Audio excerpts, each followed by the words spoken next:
So it's minus 31 now. 5 or 6 attempts at starting the diesel heater up have failed. I noticed that Gary's truck, which is next to me, both the heaters have also stopped working.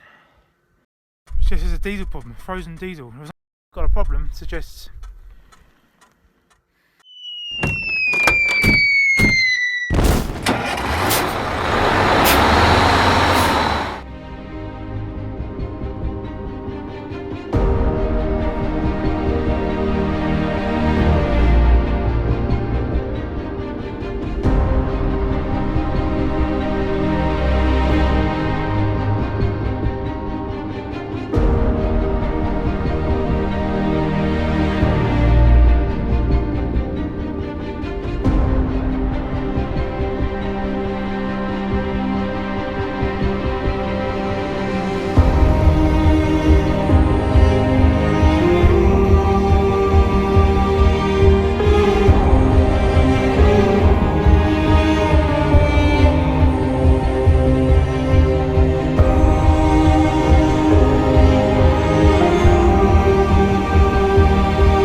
It's only electricity for one of the pumps, so I think she's got to unplug this one and plug in the other one.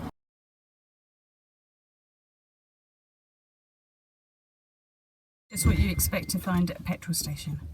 A truck full of camels. It's from a town called Kovd up in the northwest of Mongolia. We're in the market looking for some kind of insulating fabric to put over the engine, try and keep it a bit warmer, be a bit more fuel efficient, and transmission fluid. We want to change all the oil in the diffs, the gearbox, transfer box. So, because what we've got right now is just it's too thick for these river conditions, and we're not getting the right lubrication. So we need about 50 litres of less thick oil. So we're looking for a W75. Mountain stars, you can have it all.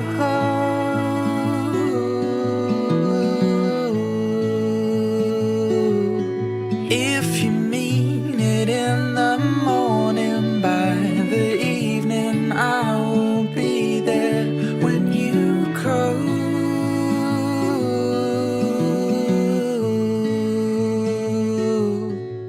My eyes are a lantern, and the blackened night still burning in the sun. It's like minus 25 out here, and this lot are playing snooker. And the tangled trees surround me while the minor bird keeps singing that she's the one.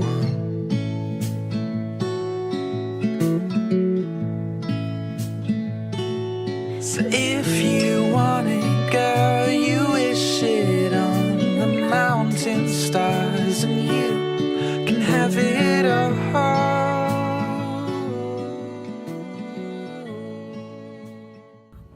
I'm down in this frozen river. An oasis on the map. Got sand dunes around me. The sun is blazing, and today is the first time I've been hot. Found what I think is iron deposits. You've got these lovely little bits of iron. Iron formations from where the sandstone has eroded. If you break them, you can see it's iron. Beautiful.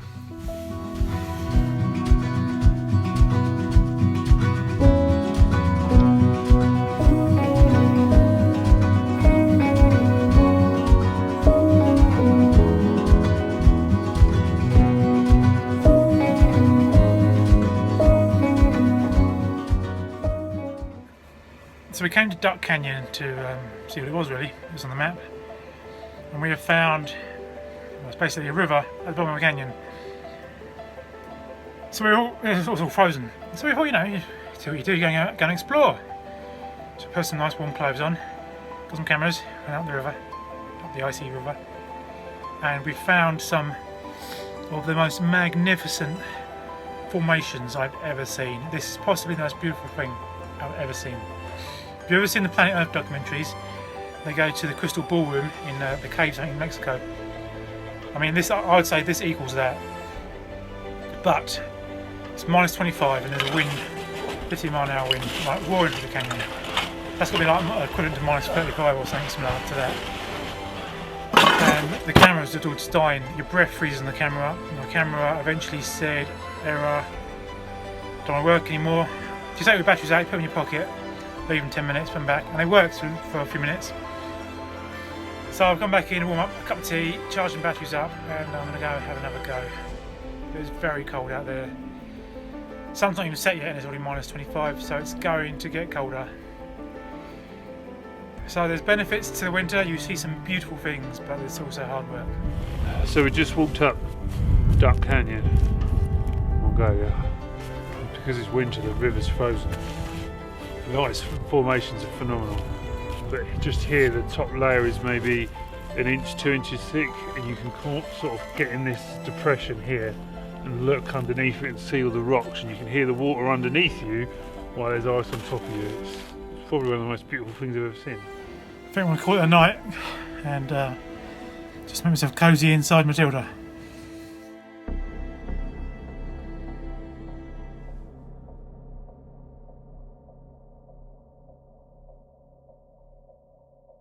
So it's just gone midnight.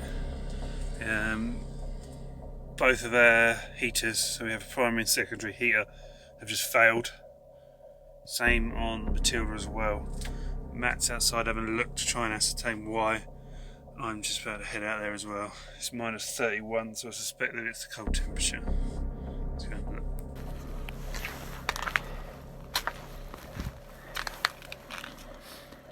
So it's minus 31 now. 5 or 6 attempts at starting the diesel heater up have failed. I noticed that Gary's truck, which is next to me, both their heaters have also stopped working. You'd hear them in the exhaust. So I've just woken them up and told them they've got a problem. The fact we've both got a problem suggests it's a diesel problem, frozen diesel. It's not frozen, it's looking at the diesel, it's still very liquid. And it is winter diesel, so it should be okay. But having both got a problem suggests there's a common fault. But still trying, because we need these to work.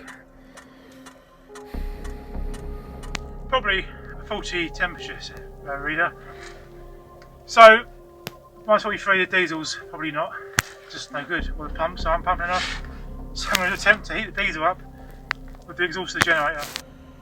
So new plan, I've got 1.5 litres of diesel here in a Coke bottle, in water, in a pan being boiled. We can get that litre will run the diesel heater for at least an hour. We can get that hot, get some jerry cans inside, warm inside up, then we can keep the diesel heaters running, warm up inside, We're attempting to start Gary's truck. Turn your lights off. It just wasn't going to happen. We tried to video that, but both cameras died. It's a bit of an ongoing thing, this. Still type 2 fun though. So it must be a good couple of hours now since I've been trying to get the heaters to work. Gary's outside now as well. We've got generators running. Inside, I don't know what temperature's in here now, it's well below zero. The thermometer has stopped working. We keep trying to film stuff to show what we're doing, but the cameras just keep dying. So I'm trying to heat up diesel to get the heaters going. I can't not fix it because it's minus 30. By the morning, I don't know what temperature will be inside, but it's going to be well below zero. The water tank will start freezing. Water pipes will start freezing. It's going to be a problem. I'm better to come fix it now while I'm warm. Try it in the morning when I'm cold. So that's why I'm wearing lots of gear. It's about 10 mile an hour wind and it's minus 30, so it's starting to be a bit cold, especially my hand is holding the phone. So I want to go and finish this job and get in the warm. I've been outside now about 5 hours trying to solve the heater problem. It's about 3 AM now. It's minus 7 inside the truck, you can see my breath. Heating up the diesel didn't seem to work, so the diesel's obviously okay. Heating the pump up with a blowtorch seemed to get some combustion going, but not enough. Tried to start the trucks up, but there's no way they're going. So the plan is go to bed, wait till the morning, sun will rise, temperature will rise as well, maybe minus 20, and hopefully the Webastows will start to work then and we can start heating, get the engines running, move on. Bit disappointed really, the Webastows, they're meant to be good for minus 40. We're pretty sure now it's minus 34, having got some more thermometers out. My beard, I've just defrosted my beard. I'm going to bed. It won't be too bad because we've got electric blankets, so that's going to make it nice and warm.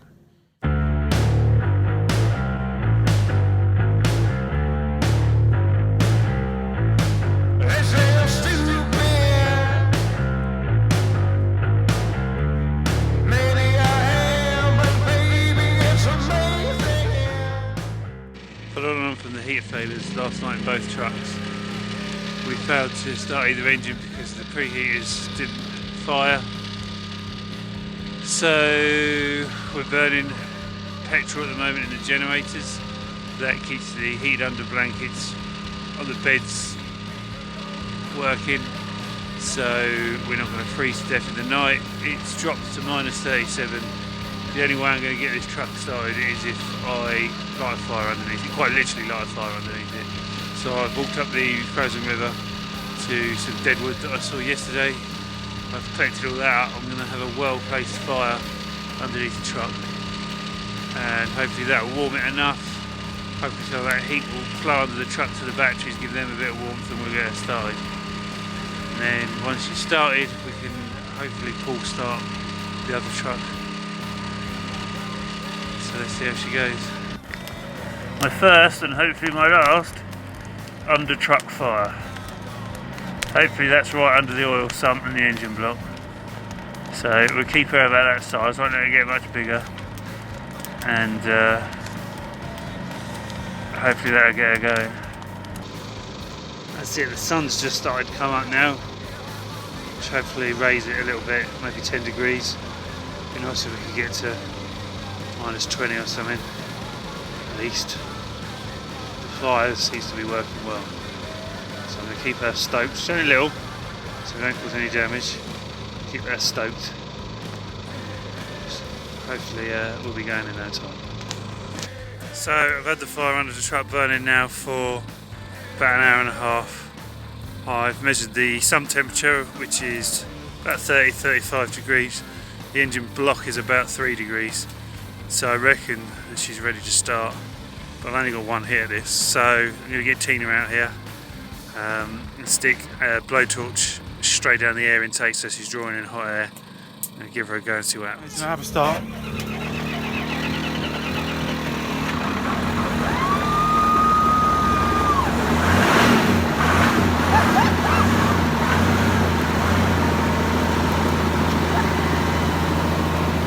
So that seems to work. I mean, we've got some heat, we've got power.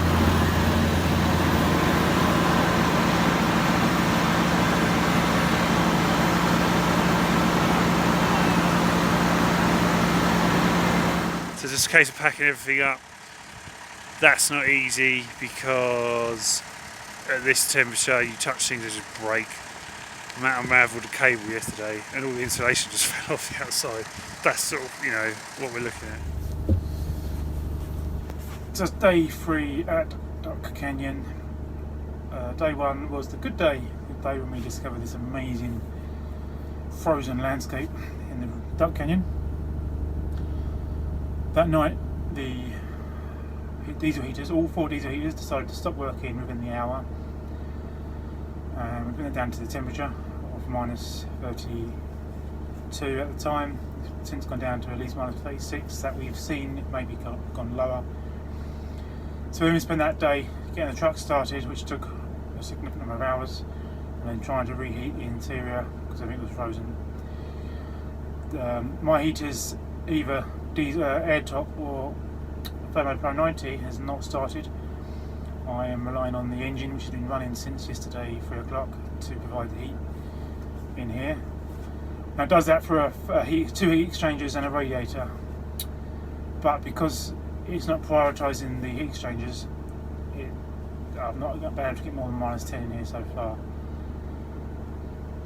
Today we've tried to leave. It's 10:30 now, but Gary's discovered his cassette, which is the removable 90-litre waste tank for his toilet, has frozen and split the cassette, which is not good. So he's trying to defrost that so he can empty it and then make some kind of repair. But we need to get out of here because the temperature is not going to improve. We are at 2,000 metres, which is not helping the situation. We need to get lower, try and find something warmer.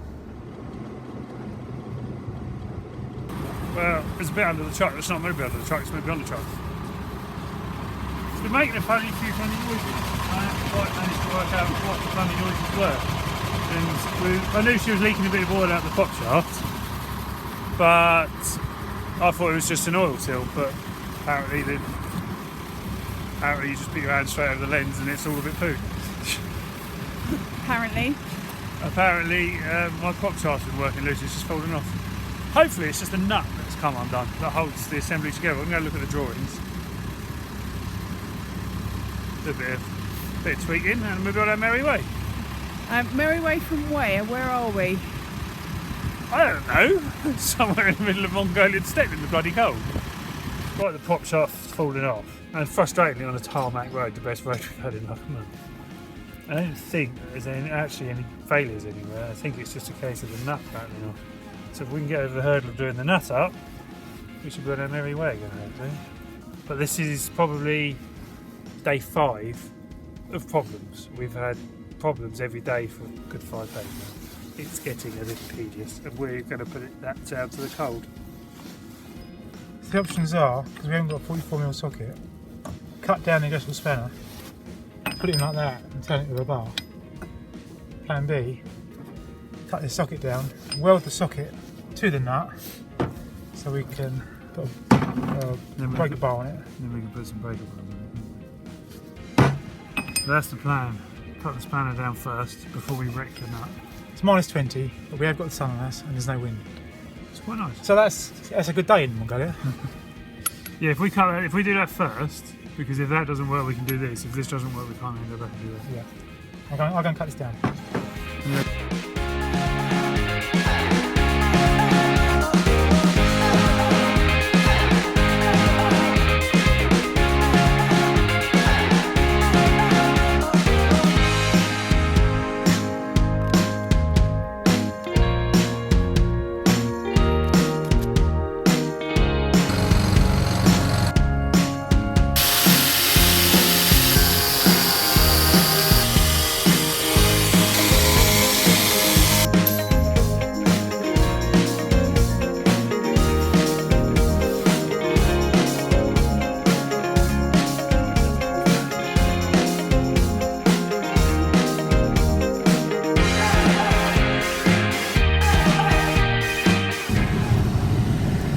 So I'm inside the truck.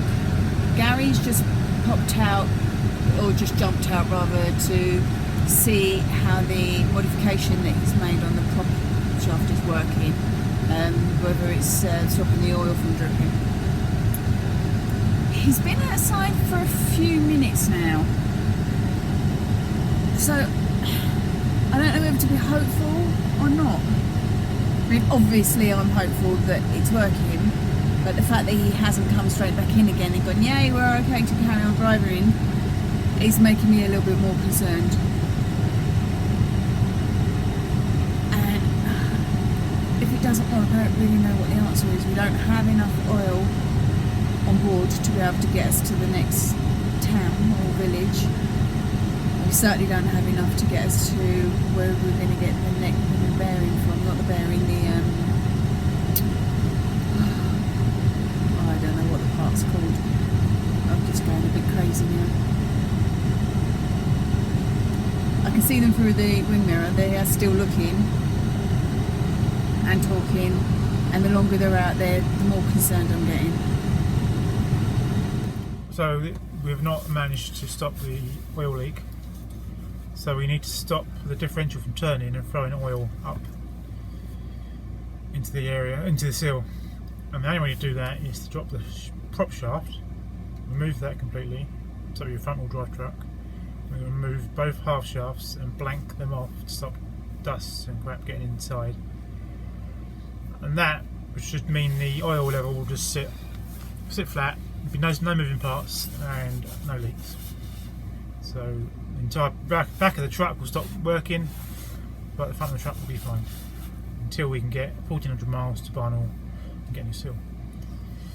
That's the plan. It should work. There's no reason why that shouldn't work.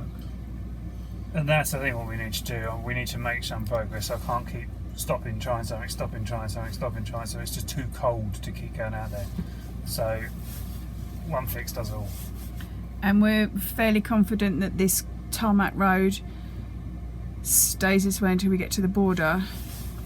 No, it doesn't. There's over 3 river crossings that we need to do. I don't see that being a problem. If they're a problem, I'll give them a go front wheel drive. If I get stuck, we've got 4-wheel drive to pull us out. If Matilda goes first, so she's in front, she can pull puddles through. So we've got tarmac road all the way to Barnall. Some of that could be snowy, but I think the Russians are quite good at clearing their roads, so I think we'll be okay. I hope so. But who knows? But right now we've got to stop the flow of oil. By protecting the oil that we've got in there, if it gets snowy and difficult, it's not that much work to just put it back together again and drive and just lose the oil. But if we keep driving now, lose the oil, if we need 4-wheel drive, we're not going to have any oil when we need it. We did carry spare oil, but that's all in there now. This is all. The next option is put engine oil in, which we've got. But I think right now on these good tarmac roads we should make a fix that's going to work. So this fix is a little bit like Blue Peter fixes though, isn't it? You've got to butcher. We do need to take this plastic folder here, cut a circle in it, put some holes in it, put some gasket on it and put it on as a cap to the half shaft. My broken half shaft from back in Russia, that's going to go on the other side. So that's a nice easy win there. This is day 7 of having issues in Mongolia. From prop shaft falling off, plastic fuel hose catching fire, diesel heater's not starting, having to blowtorch sedimenters and fuel filters. But we have found this beautiful tarmac road, so we should be out of here in about 3 days, providing our current progress doesn't remain. But we have got this beautiful landscape around us. It's better than being on the M25 or something like that. Right, we're in Mongolia and we left Ortu, which is down here, a couple of days ago, and we are somewhere on this stretch of road here. This is where we encountered the problem with the prop shaft. What the guys are doing at the moment is they're taking out the prop shaft and the half shafts, we're going to essentially be two-wheel drive. We have got to get from wherever we are here all the way up this road here into Russia, and then beyond this bit a little bit further. We're looking at maybe 1,400 kilometers. I think that's right. Till we get to Bratsk, when we can get the new part and then put the prop shaft and the half shafts back in. We think this road is primarily tarmacked with a couple of river crossings where we might need some assistance from Matilda to get across. So we're keeping our fingers crossed that we encounter no more problems, because we've kind of had enough of problems now. Mongolia just wants to keep us here. She won't let us leave. Which is alright, because we like Mongolia. We just like to get to warm up a little bit. Do you want to tell me how you're feeling at the moment? I'm feeling a little fed up. I want to stop, I want to quit. And it's the only time in my life I've ever thought, or I've ever been in, where you don't want to do something anymore. That's not an option. I mean, freezing temperatures in Mongolia, the weather's getting worse, I have to move, I have to keep the truck rolling. I really had enough of it, to be honest with you. Is it just today? No, every day for the last 7 days, one of these two trucks has had a problem. And they can be from major mechanical failures like this to a leaky pipe because of the cold. But it's every day for 7 days, and it's just not fun anymore. It's just trying to keep these trucks moving in these extreme temperatures is a challenge. It's a good one.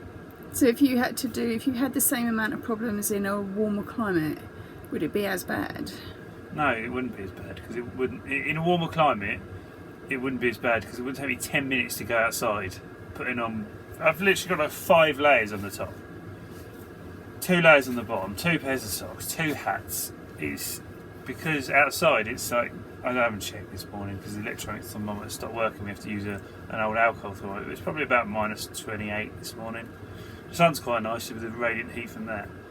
In the summer it's a bit more laid back and you just get it done and everything's easy, but I'm working in 2-3 pairs of gloves at a time, and you have to come in every 20 minutes when you can't feel your feet anymore. It is certainly very much a challenge. They call this bush mechanics as well. It's an old African sort of saying from overlanders and travellers in Africa. Just on the steps, there's not even a bush in sight, there's not even any grass, and one of the worries always when we have to stop is you stop the engine, or do you stop the engine, don't you stop the engine, because if you can't stop your engine again, last time we got lucky, we lit a fire underneath the engine, but now there's barely any grass to light, so you just got to hope that you can get going again with the engine starting. And also, all the time the wind's not blowing, it's not too bad. 2 days ago we had a problem with Matilda and the wind was tearing across. We checked the wind chill, it was like minus 32. It was unbearably cold. At the moment I'm lucky, the sun's shining, I'm on the black tarmac which has a little bit of warmth. When I say a little bit of warmth, if I'm lucky it's minus 5 before. But as long as the wind doesn't pick up, I'll be vaguely happy.